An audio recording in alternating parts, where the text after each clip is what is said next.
Do you want the air inside your four walls to feel and smell like trust? Do these 6 things and you'll get that exact result inside your business.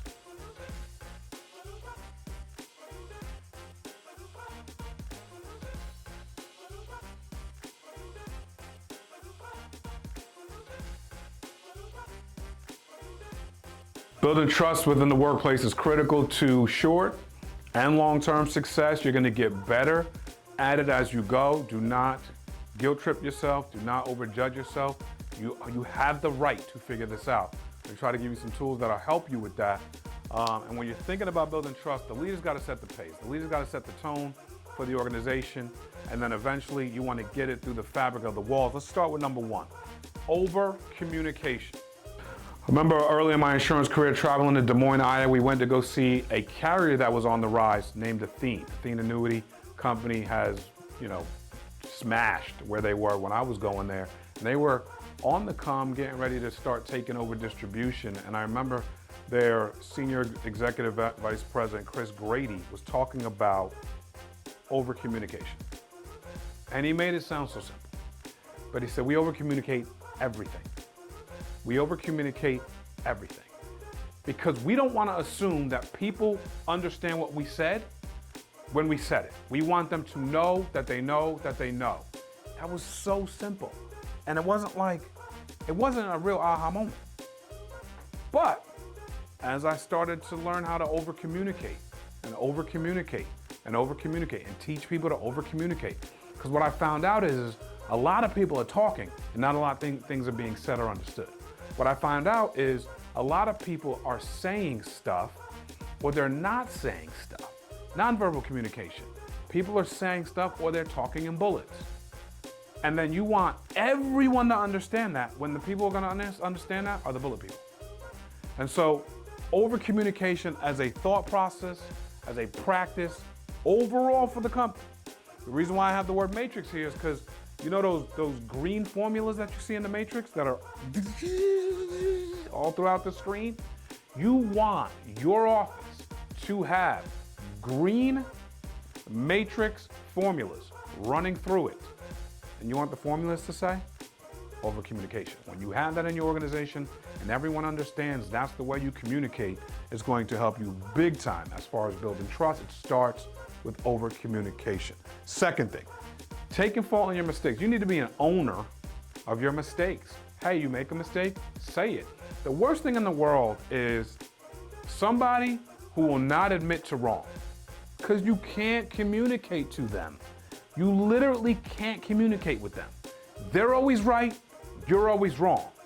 There's no communication, and it doesn't take long for people to shut down, especially today. You have got to be able to own your faults.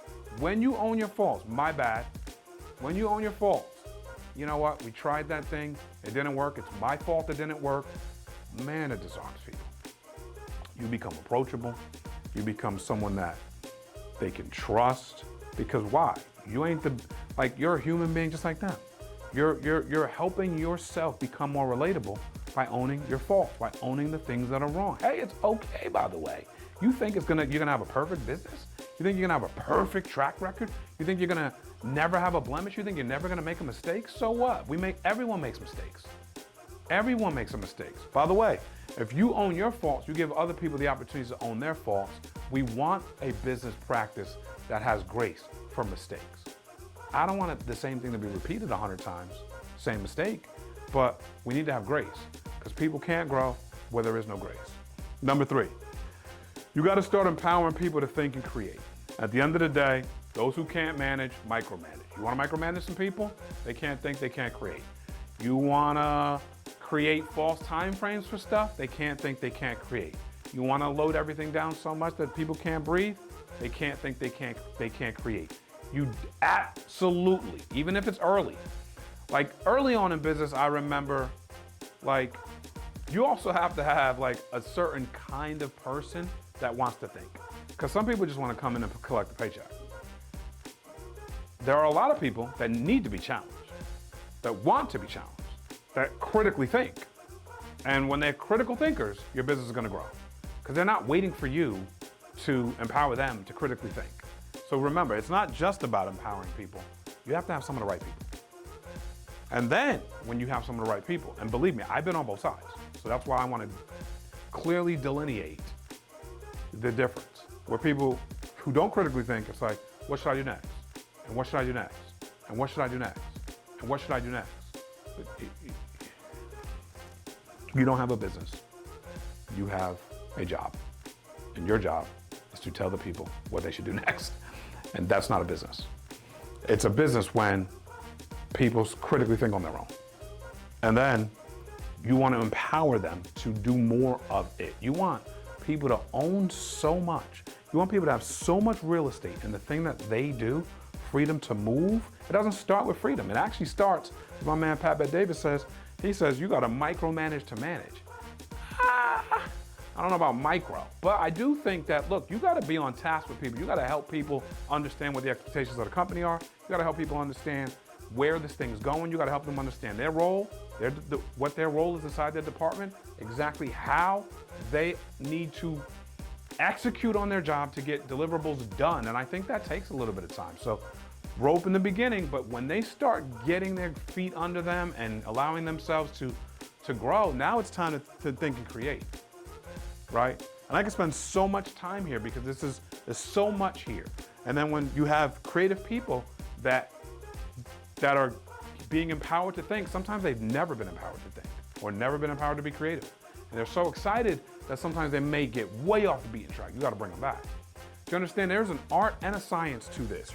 It's not just, oh, empower. No, you have to absolutely create KPIs and help people understand where they're going, where the department's going, where the company's going. And then the more they deliver, the more rope they get. And you want to put people in a position where they can be creative.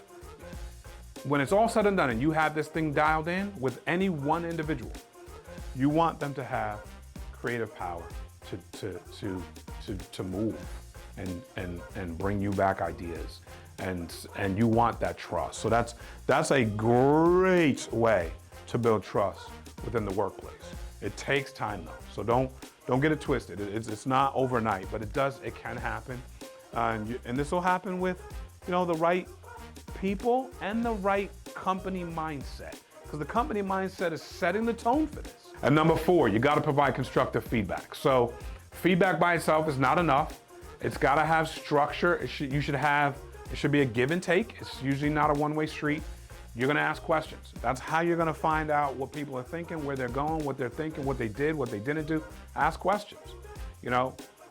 Ask them, hey, when you made this, when you did this, what was your thought process when you did this? When you put this research together, why was this your number 1? Why was this your number 2? Why was this your number 3? That's not intimidating. Matter of fact, they might school you on some stuff that you need to know. So the reality is you want people to become experts in what they're doing and become really good at what they're doing. You need to provide constructive feedback. And people are dying for feedback, but they want it constructively. Aimless feedback doesn't make sense. Constructive feedback is how you're going to help people grow. It's also how you're going to create trust.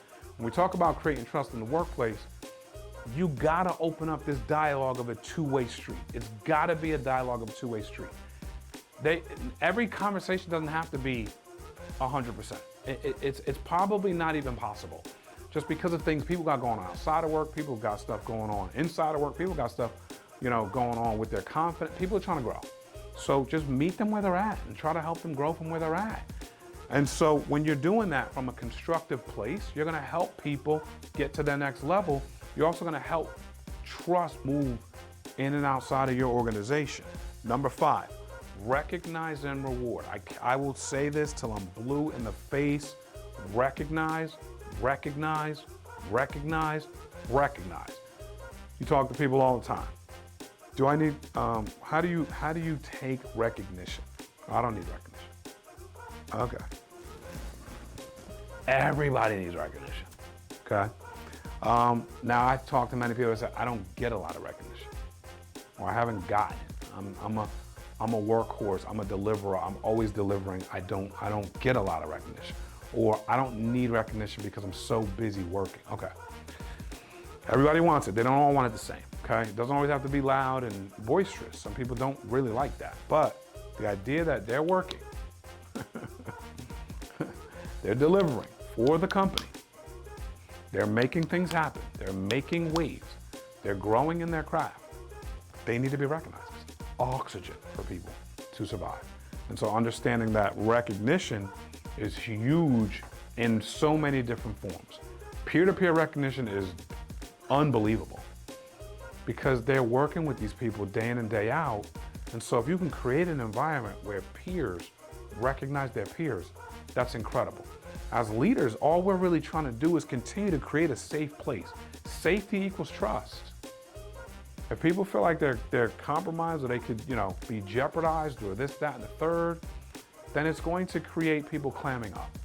And so when we recognize and we reward for hard work, when we reward for great accomplishment, when we reward for, getting things done and going above and beyond, I cannot tell you how much recognition works. I've been in business 30 plus years, but inside of different organizations that I've worked in MLMs, I've worked in many sales organizations, I've worked in different types of corporate sales. And what I found out, working with different types of people, different types of entities, is recognition is amazing. And so as you start tracking, matter of fact, what you can do with recognition is you can create a new standard of what excellence looks like inside your organization. So I know early on sometimes it's difficult to think like this because you're like trying to survive, you're trying to create oxygen, and maybe you have some people with you that think like that. That's great, but the faster we can get to recognize and reward, the better. And number 6, team. I'm gonna quote Phil Jackson. He says, the strength of the individual member is in the team, and the strength of the team is in each individual member. That is massive. Listen, people are working long days. They're working with their team. They're working on deliverables. They're working on projects. They're working on, different things, different projects, different sectors, sometimes multiple projects at a time. And everybody's working together to try to get deliverables done. Everybody's working together to try to get, documents ready for the meeting. Everyone's trying to work together to get this ready for this big celebration we're about to have, or to go do this team building activity. Everyone's working together to try to do these things to better the team, and there's nothing like the strength of the team. When we have strong individuals, we have the ability to have strong teams. When we have strong teams, we have the ability to have strong individuals. Strong teams breathe life into individuals, and individuals breathe life into the team. And so this is massive. Again, think the matrix, think green formulas, think all over the screen, think all over the office. Think about that. What can you do to create that kind of atmosphere? And what I will tell you is this: different seasons have different things attached to them. If you can build a business with a foundation of this kind of trust, you can survive more tough seasons. And believe me, tough seasons in business are coming. If you're not going through one now, you're coming out of one. And if you're not going through one now, you're going into one. It's the way life works. I'm not here to be the bearer of bad news. The better, the stronger your foundation, the more you can handle adversity in business, and it is coming. So do these things on a regular basis. Wrap these things inside your company values and watch your company take off. These are some really amazing tools to build trust inside the workplace. I hope you use them. I hope it helps. God bless. A lot of us have worked at a lot of different places. We worked kind of all over the map. Sometimes we've been in places where trust has been violated. Sometimes we've been in places where the trust is amazing. Please like, subscribe, share with us a place that you've been where trust was amazing. How did it get there? What were some of the things you did to play a role? What were some of the things you saw the leaders do? Where were some places that you worked that weren't so great and it was disrupted? And then if you saw it go from disruption back to trust, what happened? Comment, give us some feedback. Let us know where you're at. We'd love to hear from you. Share this. It allows us to continue to provide this kind of value to you. We appreciate you more than you know. Thank you.